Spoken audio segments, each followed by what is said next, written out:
Vajrasan. Today we will learn how to do Vajrasan. Namaste, I am Likita Shashidhar. First, Dandasanadolaga comfortable ಆಗಿ ಕೂತ್ಕೋತೀರಿ. Fold your right leg and then fold the left leg.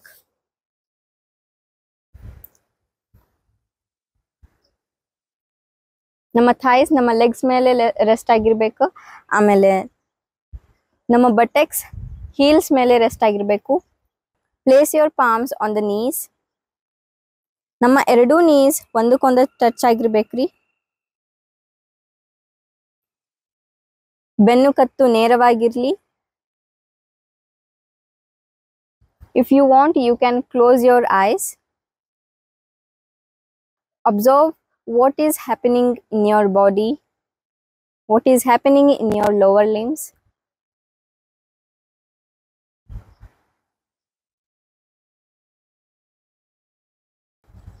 Three to 5 minutes ವಜ್ರಾಸನದೊಳಗ ಇರ್ತೀರಿ.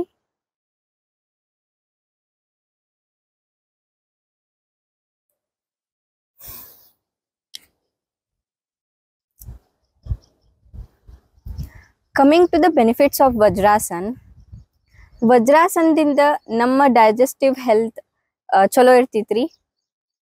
ನಮಗೇನಾದ್ರೂ ಅಕಸ್ಮಾತ್ gas trouble ಇತ್ತಂದ್ರೆ ಎಲ್ಲ gas trouble improve ಆಗ್ತೈತಿ.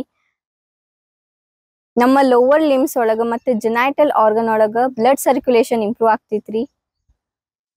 ನಮ್ಮ knees ಮತ್ತೆ ನಮ್ಮ ಆಂಕಲ್ಸ್ flexible ಆಗ್ತಾವು. ಮತ್ತು ರುಮ್ಯಾಟಿಕ್ ಪ್ರಾಬ್ಲಮ್ಸ್ ಇತ್ತಂದ್ರೆ ಅದು ಪ್ರಿವೆಂಟ್ ಆಗ್ತೈತಿ. ನಮ್ಮ ಬಾಡಿ ಒಳಗ ವೈಟ್ ಕಾರ್ಪಸ್ಕಲ್ಸ್ ನಂಬರ್ ಜಾಸ್ತಿ ಆಗ್ತಾವ. ಈ ವೈಟ್ ಕಾರ್ಪಸ್ಕಲ್ಸ್ ನಂಬರ್ ಜಾಸ್ತಿ ಆಗೋದ್ರಿಂದ ನಮ್ಗೆ ಇಮ್ಯುನಿಟಿ ಪವರ್ ಇನ್ನ ಜಾಸ್ತಿ ಆಗ್ತೈತ್ರಿ.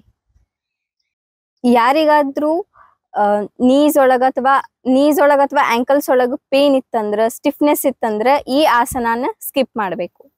Thank you.